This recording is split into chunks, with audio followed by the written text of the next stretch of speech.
السلام عليكم ورحمة الله تعالى وبركاته.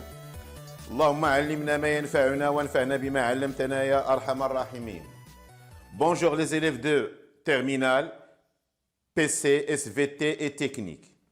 Dans cette vidéo, on va essayer d'expliquer la notion des limites des fonctions numériques en terminale. Comme vous savez, c'est une leçon qui est prévue et programmée en première année. Mais n'inquiétez pas et ne craignez rien, puisque cette notion est très importante et même très utilisée en ce qui va suivre, c'est-à-dire en ce qui concerne l'étude de fonctions en terminale. Et pour ne pas avoir des soucis après, on va essayer de faire un rappel complet, détaillé et même très étalé. Pour cela, on va réaliser 3 vidéos. La première sera proposée pour les élèves qui croient qu'ils ont tout oublié. La seconde, c'est pour les élèves qui veulent améliorer leurs connaissances. Et la troisième vidéo touche les élèves qui ont besoin uniquement des exercices. Maintenant, allons voir le sommaire de cette leçon, c'est-à-dire qu'est-ce qu'on doit retenir à la fin de cette vidéo. Premièrement, être capable de calculer les limites des fonctions s'il nécessite uniquement l'application directe des règles de base, comme limite quand x tend vers l'infini ou bien vers 0, de x à la puissance n, 1 sur x à la puissance n, racine de x et d'autres. Deuxièmement, connaître les valeurs des nouvelles formes de calcul de limites, comme la forme 0 sur l'infini, l'infini sur 0. Qu'est-ce qu'on doit faire si vous avez un nombre sur 0 et ainsi de suite. Troisièmement, savoir détecter les formes indéterminées s'il existe. Plus l'infini, moins plus l'infini, 0 sur 0, la multiplication de 0 et l'infini, et le rapport de l'infini sur l'infini.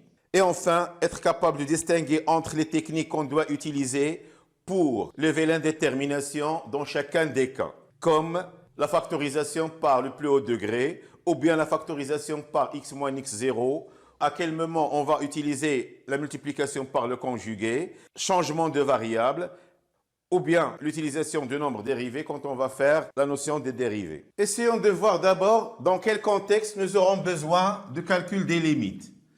Par exemple, soit f, une fonction définie par 1 sur x moins 3. Je peux calculer l'image de 2. Il n'y a pas de souci parce que 2 moins 3, ça va être égal à moins 1 qui est égal à moins 1. Je peux même calculer l'image de 13 qui est égal à 1 sur 13 moins 3 qui est égal à 1 sur 10 qui est égal à 0,1.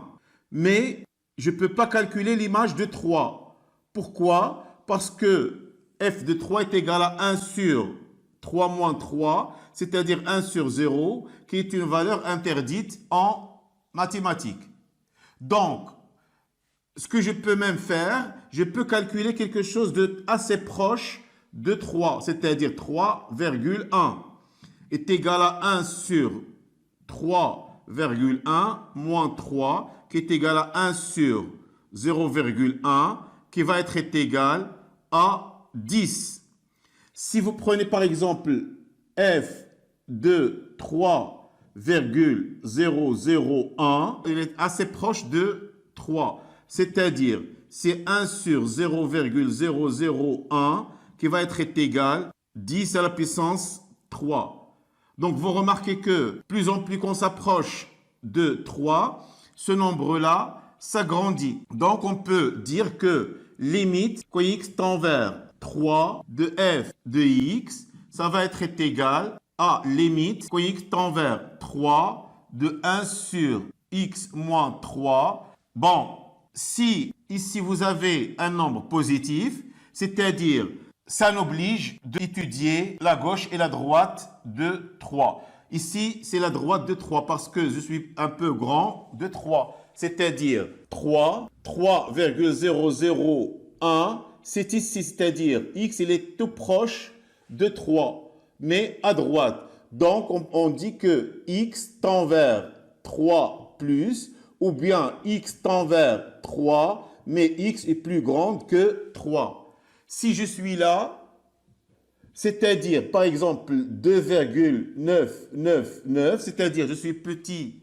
de 3, c'est-à-dire on dit que x tend vers 3 moins, ou bien x tend vers 3 avec x inférieur à 3. Dans ce cas-là, limite, quand x tend vers 3 avec x supérieur à 3, de 1 sur x moins 3, ça va être égal à 1 sur 0 que je peux écrire, mais avec un plus, qui est égal à plus l'infini.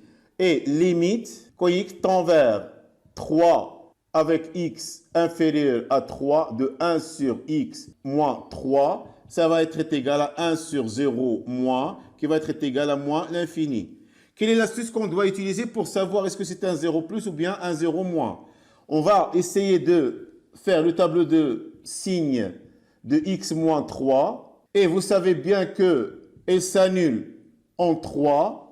Le signe contraire à gauche de A qui est égal à 1 et le signe plus à droite.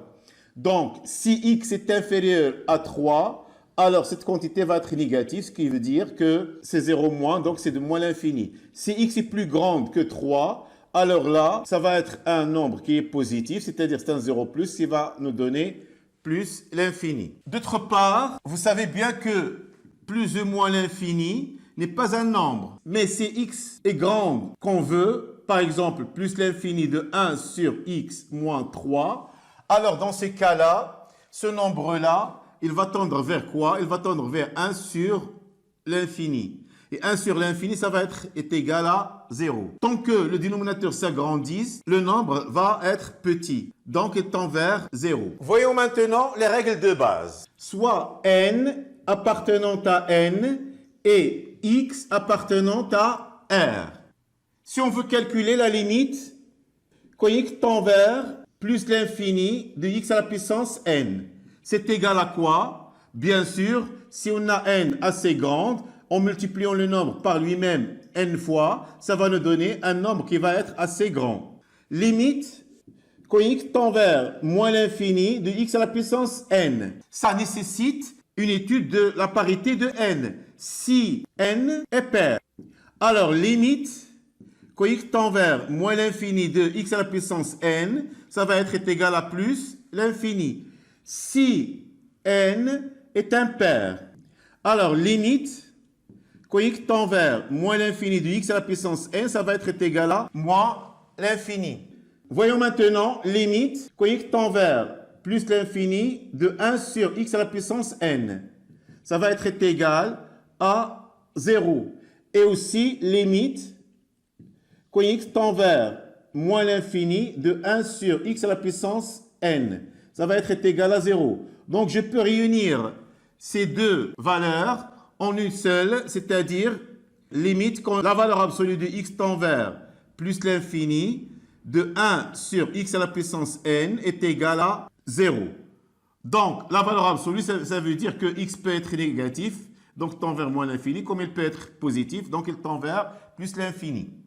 Ensuite, limite quand x tend vers 0 de 1 sur x. Comme je viens de dire, ça va nous donner 1 sur 0, qui est une valeur interdite en mathématiques, mais je peux utiliser la limite à gauche et la limite à droite. Donc, puisque c'est un nombre positif, bien sûr, il va être plus, et 1 sur un nombre petit, ça va nous donner l'infini. De même, limite, quand x tend vers 0 moins de 1 sur x, il va être égal à moins l'infini. Enfin, limite, quand x tend vers plus l'infini de racine de x, ça va être égal à plus l'infini. Donc, comme on vient de voir, si on ne peut pas calculer l'image d'un élément par la fonction f, mais on peut calculer celle de ses valeurs plus proches, on va utiliser les limites. Voyons maintenant ces limites-là. Quand x tend vers plus l'infini de x à la puissance n, on vient de voir que c'était plus l'infini. Là, quand x tend vers moins l'infini, ça nécessite une étude de la parité de n. Si n est pair, alors ça va être plus l'infini. Si n impair, ça va être moins l'infini. Là, quand x tend vers plus l'infini, 1 sur l'infini, ça va être égal à 0. De même, pour x tend vers moins l'infini, 1 sur moins l'infini ou bien plus l'infini, ça va être égal à 0. Si on veut parler de la limite quand x tend vers 0 de 1 sur x, on vient de dire que 1 sur 0 est une valeur interdite en mathématiques. Donc, on ne peut pas utiliser ça. On va être obligé d'étudier la gauche et la droite. Donc, si je suis à droite de 0, ça va être plus l'infini. Si je suis à gauche de 0, ça va être moins l'infini. Si vous avez une forme tout entière ici, pour savoir est-ce que vous avez un 0 plus ou bien un 0 moins en dénominateur, il suffit d'étudier le signe de dénominateur en utilisant le tableau de signes. Là, vous avez plus l'infini, la racine à la puissance n, ça va être toujours plus l'infini. Bon, je peux vous donner un petit théorème. Si vous avez un f qui est positif, bon, bien sûr, au voisinage d'un x0, alors sa limite sera toujours positive. Donc, voyons maintenant qu'est-ce qui se passe en général. Soit f une fonction positive, si limite quand x tend vers x0 de f de x est égal à L. Forcément, ce L-là, il va être positif ou nul. Alors, limite quand x tend vers x0 de la racine de f de x, il va être égal à la racine de L. De même, si limite quand x tend vers x0 de f de x est égal à plus l'infini, alors limite quand x tend vers x0 de racine de f de x, ça va être égal à la racine de plus l'infini qui est égale à plus l'infini. Voyons maintenant les opérations sur les limites, c'est-à-dire des limites qui nécessitent des opérations comme le quotient, la multiplication ou bien la somme. Voyons maintenant le quotient. Soit A appartient à R. On a l'infini sur A est égal à l'infini. Bien sûr, plus ou moins l'infini. C'est-à-dire, on doit étudier le signe de l'infini et celui de A. Et même si A est égal à 0, alors l'infini sur 0, bien sûr, plus ou moins, c'est égal à plus ou moins l'infini. Donc ici, ça nécessite l'étude de signes. Si vous avez un dénominateur, vous devrez étudier son signe en utilisant par exemple le tableau de signes. Donc on doit coordonner entre les signes. Mais si vous avez l'infini sur l'infini ou si vous avez 0 sur 0, alors là, vous ne pouvez rien dire. Donc ce sont deux formes indéterminées. Bon, deuxièmement, on va voir le produit. Soit A appartenant à R. On a A multiplié par l'infini, ça va être égal aussi plus ou moins l'infini. Toujours, on doit étudier le signe de l'infini et celui de A. Parce que l'infini, ça doit être toujours plus l'infini ou bien moins l'infini. Ce qui concerne A, ça doit être non nul. Et si A est supérieur à 0, alors A fois plus l'infini, c'est de plus l'infini. Et A multiplié par moins l'infini, ça va être égal à moins l'infini. Si A est inférieur à 0, alors A multiplié par plus l'infini, ça va être égal à moins l'infini. Et A multiplié par moins l'infini, ça va devenir plus l'infini. Mais si A est égal à 0, alors 0 fois l'infini est une forme indéterminée. Pourquoi c'est une forme indéterminée? Parce que quel que soit L appartenant à R, 0 fois L est égal à 0. C'est-à-dire 0 est un élément absorbant. Et l'infini multiplié par L, on vient de voir que c'est de l'infini, bien sûr avec un signe. Donc vous voyez que 0 et l'infini sont des éléments absorbants. Donc on ne peut pas dire qu'il va absorber l'autre. Ce qui veut dire que c'est une forme indéterminée. Mais en l'occurrence, on peut trouver plus l'infini multiplié par plus l'infini. Il n'y a pas de souci, c'est de plus l'infini. C'est-à-dire plus par plus, ça donne plus. L'infini fois l'infini, ça donne l'infini. Et moins l'infini multiplié par moins l'infini, ça va nous donner plus l'infini. C'est-à-dire, s'ils ont même signe, ça va être plus l'infini. Et plus l'infini multiplié par moins l'infini, ça va nous donner moins l'infini. Et moins l'infini multiplié par plus l'infini, ça va nous donner moins l'infini. C'est-à-dire, s'ils ont deux signes différents, ça va être moins l'infini. Maintenant, j'ai le pouvoir d'expliquer aussi pourquoi ces deux-là sont des formes indéterminées. Bon, si vous remarquez, l'infini sur l'infini, c'est égal à l'infini multiplié par 1 sur l'infini, qui est égal à l'infini multiplié par 0. Bon, 0 fois l'infini, c'est une forme indéterminée.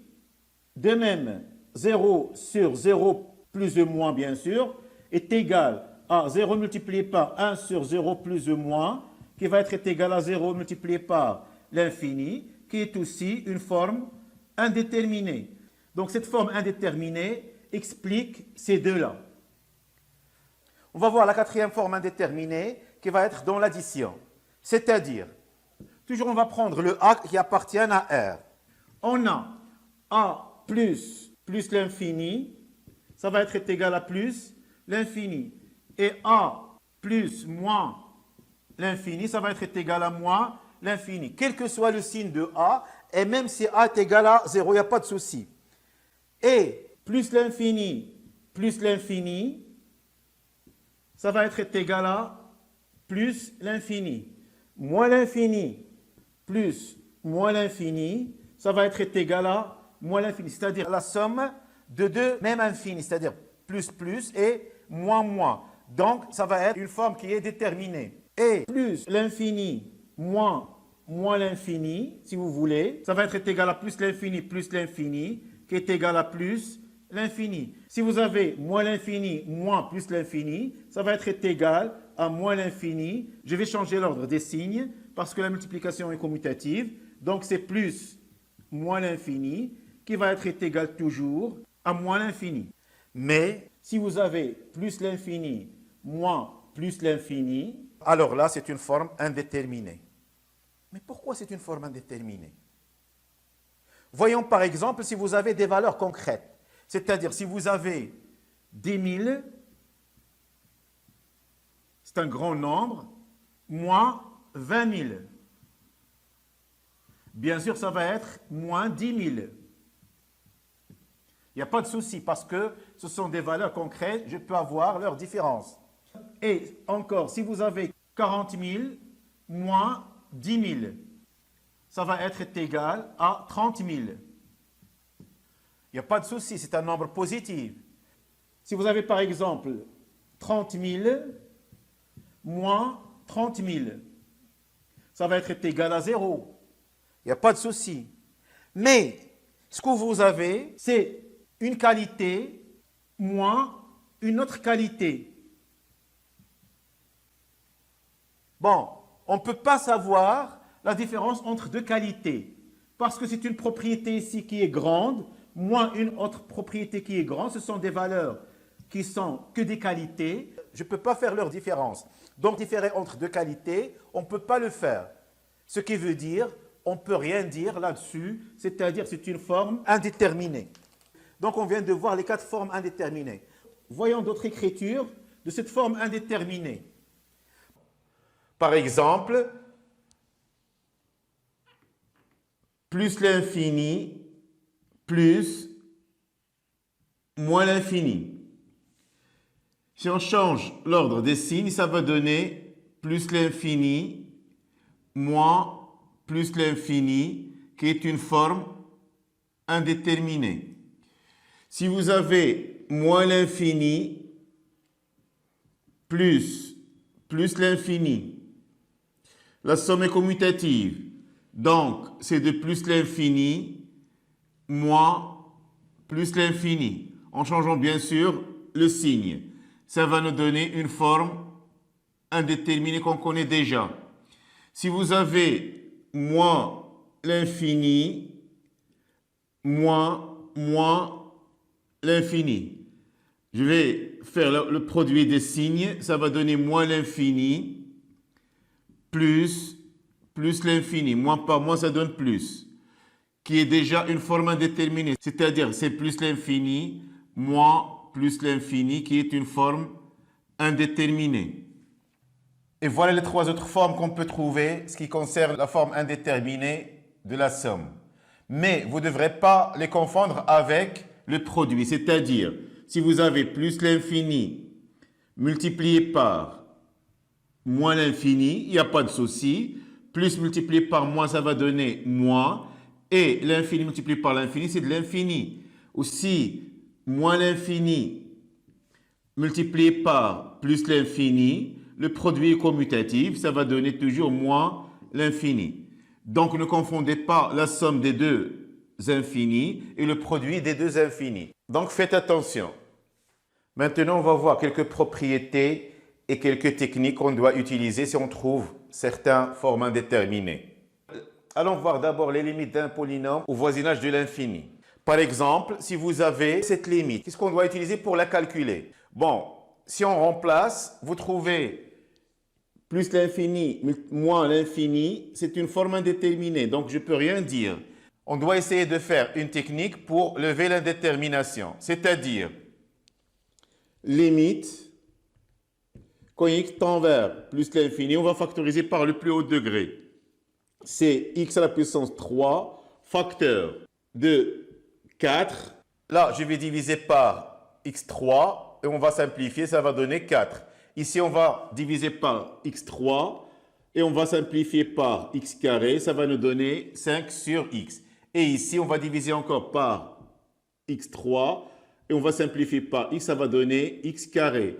Et ce qui concerne le 1, je ne vais rien simplifier. Bon, on sait bien que limite quand x tend vers plus l'infini de n'importe quel nombre L sur x à la puissance n, c'est égal à 0. Donc, ça tend vers 0, ça tend vers 0 et ça aussi. Ce qui va nous rester tout simplement, ça qui va tendre vers plus l'infini multiplié par 4. Et vous savez bien que l'infini multiplié par quel nombre positif, ça va donner de plus l'infini. Bon, en l'occurrence, on peut dire tout simplement que limite quand x tend vers plus l'infini d'un polynôme, on va préserver tout simplement le plus haut degré, c'est-à-dire c'est limite quand x tend vers plus l'infini de 4x à la puissance 3, et ça va tendre vers plus l'infini. Donc, comme ça, on se permet de donner une propriété ce qui concerne les limites d'un polynôme au voisinage de l'infini. La limite d'un polynôme, lorsque x tend vers plus ou moins l'infini, est égale à la limite de son terme du plus haut degré. C'est-à-dire, par exemple, limite quand x tend vers moins l'infini de 5x à la puissance 5, moins 2x au carré plus 3x moins 6, on va préserver tout simplement le plus haut degré parce que je suis au voisinage de plus l'infini ou bien de moins l'infini qui est égal à 5x à la puissance 5. Puisque c'est une puissance qui est impaire, ça va nous donner moins l'infini. Pourquoi? Parce que limite quand x tend vers moins l'infini de x à la puissance n est égal à moins l'infini si n est impair. Cette propriété du plus haut degré au voisinage du plus l'infini, on va l'utiliser aussi pour calculer la limite d'une fonction rationnelle au voisinage de l'infini. Ce qui va nous conduire à faire une autre propriété. Donc la propriété qu'on peut utiliser, ce qui concerne la fonction rationnelle, c'est la limite d'une fonction rationnelle lorsque x tend vers plus ou moins l'infini est égale à la limite du quotient de ces deux termes du plus haut degré. C'est-à-dire le quotient du plus haut degré de numérateur sur celui du dénominateur. Allons voir maintenant quelques exemples. Calculer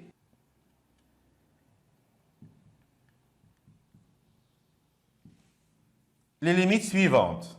Par exemple, limite quand x tend vers moins l'infini de 3x à la puissance 4, moins 5x à la puissance 3, plus 2x moins racine de 3.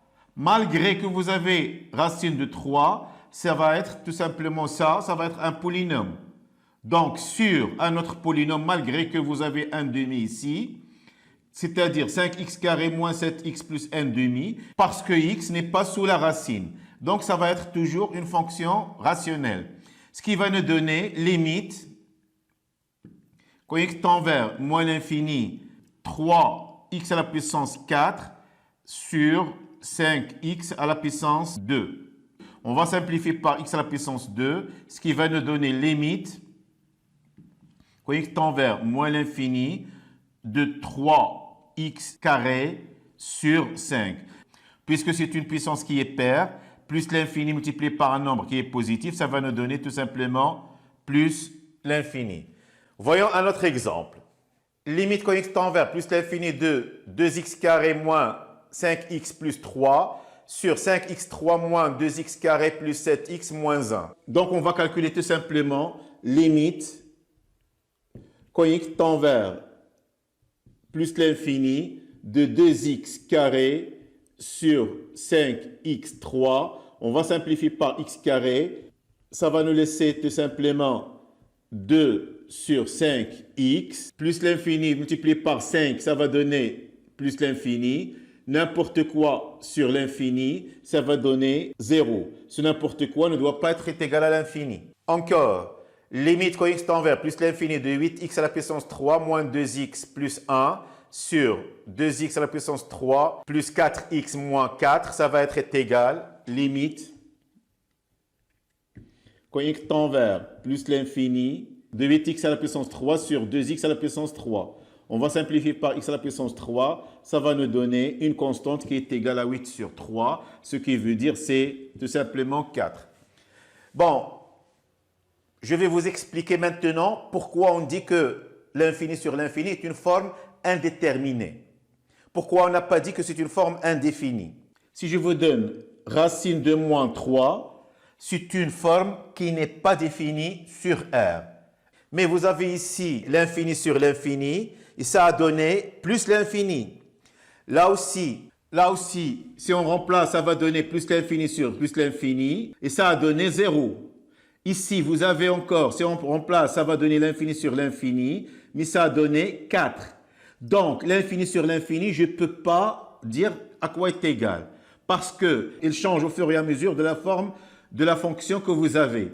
Donc, dans ce cas-là, vous l'avez trouvé est égal à l'infini. Dans ce cas-là, c'était égal à 0. Dans ce cas-là, est égal à 4. C'est pourquoi on dit que plus l'infini moins plus l'infini, c'est une forme indéterminée parce qu'il change au fur et à mesure de la fonction qu'on a.